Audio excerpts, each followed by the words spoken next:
একসময় ব্যাংক খাতে ঋণ খেলাপির আলোচনায় সবচেয়ে বেশি উঠে আসতো বড় শিল্পগোষ্ঠী বা প্রভাবশালী ঋণ গ্রহীতাদের নাম, কিন্তু এখন সেই চিত্র বদলাচ্ছে। রাঘব বোয়ালের পাশাপাশি চুনোপুটিরাও ক্রমেই যুক্ত হচ্ছেন ঋণ খেলাপির তালিকায়। বিশেষ করে 1 কোটি টাকার কম ঋণ নেওয়া ক্ষুদ্র ও মাঝারি উদ্যোক্তা, কৃষি উদ্যোক্তা, আবাসন ও ব্যক্তিগত ঋণ গ্রহীতাদের মধ্যে খেলাপির প্রবণতা উদ্বেগজনকভাবে বেড়েছে। ফলে দেশের ব্যাংকিং খাতে ঝুঁকি এখন শুধু বড় ঋণেই সীমাবদ্ধ নেই, ছড়িয়ে পড়ছে খুচরা ঋণেও। বাংলাদেশ ব্যাংকের সর্বশেষ প্রতিবেদনে দেখা গেছে, গত মার্চ শেষে 1 কোটি টাকা পর্যন্ত ঋণ রয়েছে এমন খেলাপি গ্রাহকের সংখ্যা বেড়ে দাঁড়িয়েছে 45,43,485 জনে। এক বছর আগে 2025 সালের মার্চে এই সংখ্যা ছিল 21,63,323 জন। অর্থাৎ মাত্র 1 বছরের ব্যবধানে ছোট ঋণের খেলাপি গ্রাহকের সংখ্যা দ্বিগুণেরও বেশি হয়েছে। অর্থনীতিবিদ মাহফুজ কবিরের মতে, ছোট ঋণের খেলাপি দ্রুত বাড়া খুচরা পর্যায়ের ঋণের গুণগত মানের বড় ধরনের অবনতিরই ইঙ্গিত দিচ্ছে। এর পেছনে প্রধান কারণ হিসেবে উল্লেখ করা হয়েছে দীর্ঘস্থায়ী উচ্চ মূল্যস্ফীতি, জীবনযাত্রার ব্যয় বৃদ্ধি, পারিবারিক ঋণের চাপ, এসএমই কার্যক্রমের মন্থর গতি এবং কৃষি ও ক্ষুদ্র ব্যবসায়ীদের ঋণ পরিশোধ সক্ষমতা কমে যাওয়া।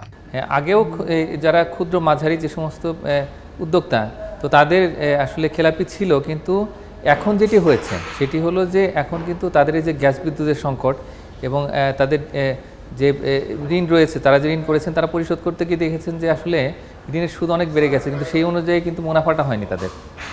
এই মুনাফা যদি 17-18% না থাকে, তাহলে সেই ক্ষেত্রে কিন্তু তারা তাদের যে ঋণের সুদ মানে হলো একদিকে হচ্ছে স্ট্যান্ডার্ড যে রেট অফ ইন্টারেস্ট, তার সাথে আবার মনিটরিং কস্ট আছে। মনিটরিং ফিটা হলে 1%।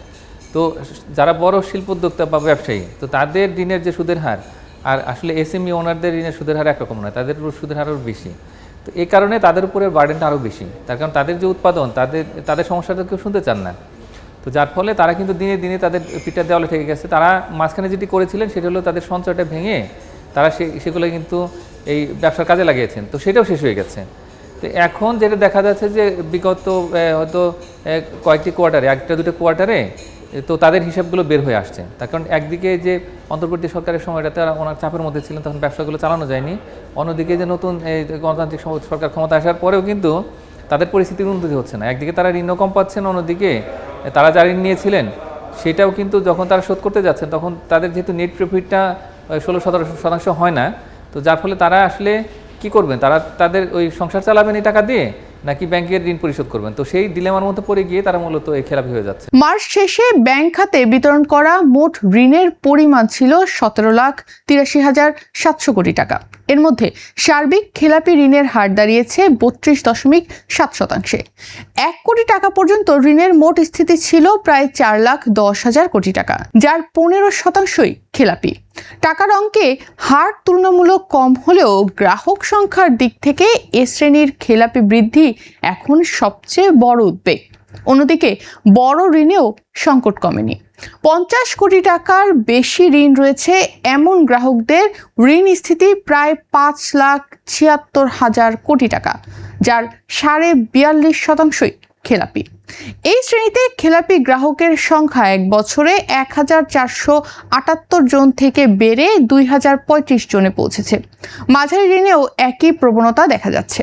1 থেকে 10 কোটি টাকা ঋণে খেলাপির হার 26.5%-এর বেশি।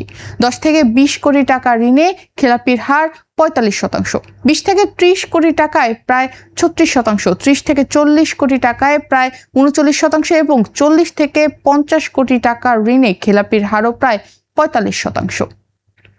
খাতভিত্তিক বিশ্লেষণে দেখা যায়, সবচেয়ে বেশি খেলাপি রয়েছে ব্যবসা বাণিজ্য খাতে। ব্যাংক খাতের মোট ঋণের প্রায় 32% এ খাতে বিতরণ হলেও এর প্রায় 44%ই খেলাপি। শিল্প খাতে খেলাপির হার প্রায় 32%। সবচেয়ে উদ্বেগজনক চিত্র এসএমই খাতে, যেখানে মোট ঋণের 34%-এর বেশি এখন খেলাপি। এর মধ্যে কুটির শিল্পে খেলাপির হার প্রায় 53%, আর মাঝারি উদ্যোক্তাদের ক্ষেত্রে প্রায় 38%।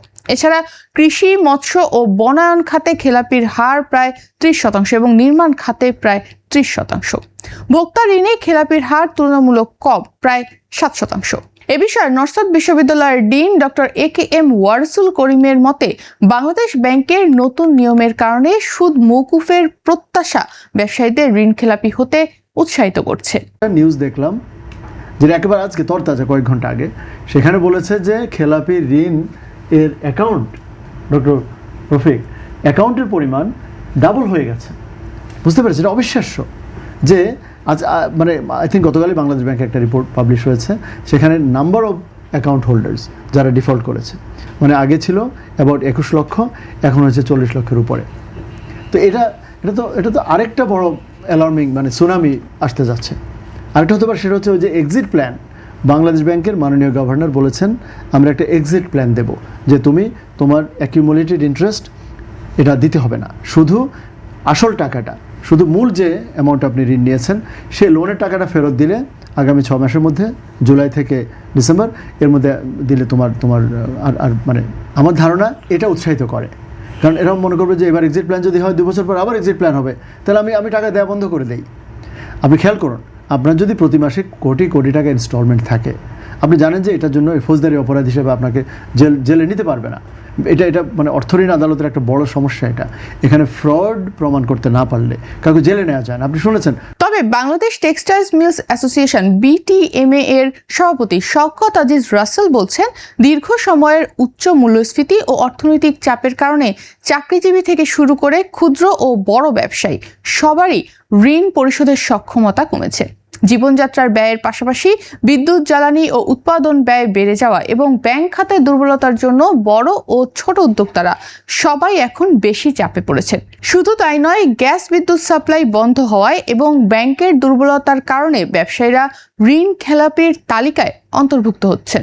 গ্যাস সাপ্লাই তো ছিল না আমি তো বিপদগ্রস্ত। আমার অনেক কিছু ফাইন্যান্সিয়াল প্ল্যানিং নষ্ট হয়ে গেছে, আমার ব্যাংকিং সেক্টর নষ্ট হয়ে গেছে। আমি CIB-তে মোকাবেলা হওয়ার কথা, সংকট আসবে কেন? আপনি যদি মনে করেন আমাকে কি গ্যাস সাপ্লাইটা ঠিক করে দিয়ে আবার আপনি খুব আরামসে সোফায় বসে বসে গল্প করবেন, তা হবে না। গ্যাস সাপ্লাই তো ছিল না আমি তো বিপদগ্রস্ত। আমার অনেক কিছু ফাইন্যান্সিয়াল প্ল্যানিং নষ্ট হয়ে গেছে, আমার ব্যাংকিং সেক্টর নষ্ট হয়ে গেছে। আমি CIB-তে আমার নাম চলে আসছে, আমি দেউলিয়া লিস্টে নাম পড়ে গেছি। তো আপনি আমাকে গ্যাস দিলে ঋণ খেলাপি? হ্যাঁ, ঋণ খেলাপি এখন হয়ে গেছেন? হ্যাঁ, আমি পার্সোনালিও হয়েছি। তো ঠিক আছে, এগুলো মোকাবেলা করছি। তো আমাকে যদি রিফাইন্যান্স করে না আনেন আর আপনি গ্যাসটা দিয়ে দিলেন, তাইলে তো হবে না, আপনাকে দুটো একসাথে করতে হবে। আগে বড় ঋণই বেশি খারাপ হতো, এখন কৃষি ও SME খাতের ঋণও দ্রুত খেলাপিতে পরিণত হচ্ছে। বর্তমানে বাংলাদেশ কৃষি ব্যাংকের মোট ঋণের 38%ই খেলাপি, যদিও খেলাপি গ্রাহকের সংখ্যা 24 লাখ থেকে কমে 20 লাখে নেমেছে। তবু পুরনো ঋণ আদায়ে শাখাগুলোকে আরও সক্রিয় করা হয়েছে। অন্যদিকে সিটি ব্যাংকের প্রায় 5,500 কোটি টাকার SME ঋণের মধ্যে খেলাপি মাত্র 93 কোটি টাকা। হ্যাঁ, ওই কৃষি খাতে যেটা হয় যে কৃষি খাতে অনেক সময় যারা ক্ষুদ্র কৃষক, তো তাদের জন্যও আসলে বিষয়টা কিন্তু খুব কঠিন। তার কারণ আমরা এর মধ্যে দেখতে পেয়েছি যে এই ক্ষুদ্র কৃষকদের যে ঋণ, তো সেই ঋণগুলো যখন তারা কৃষি খাতে ব্যবহার করছেন, যে পণ্যগুলো উৎপাদন করেছেন, সেটা কিন্তু বাজারে দাম পাননি। তারা একটা কবওয়েব সাইকেলের মধ্যে পড়ে গেছেন।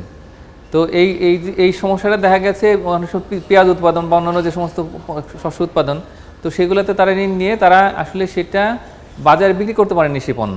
তো এই কারণেই দেখা গেছে যে কিছু সময়ে আসলে এই সমস্যাটা হয়েছে যে তারা আসলে খেলাপি হয়ে গেছেন। মাঝে কিন্তু কৃষক আত্মহত্যাও করেছেন, আমরা দেখতে পেয়েছি। ব্যাংক খাতের সামগ্রিক চিত্র বলছে, এখন আর শুধু বড় ঋণ গ্রহীতাদের কারণে খেলাপি ঋণের বোঝা বাড়ছে না। অর্থনীতির চাপ, মূল্যস্ফীতি এবং আয় ব্যয়ের ভারসাম্য নষ্ট হওয়ার কারণে ক্ষুদ্র উদ্যোক্তা, কৃষক, ছোট ব্যবসায়ী ও সাধারণ ঋণ গ্রহীতারাও একে একে খেলাপির তালিকায় যুক্ত হচ্ছেন। অর্থাৎ ব্যাংকিং খাতের সংকট এখন রাঘব বোয়াল ছাড়িয়ে চূর্ণপটিদেরও গ্রাস করছে। এটি ভবিষ্যতে আর্থিক স্থিতিশীলতার জন্য বড় সতর্ক সংকেত হিসেবে দেখছেন খাত সংশ্লিষ্টরা।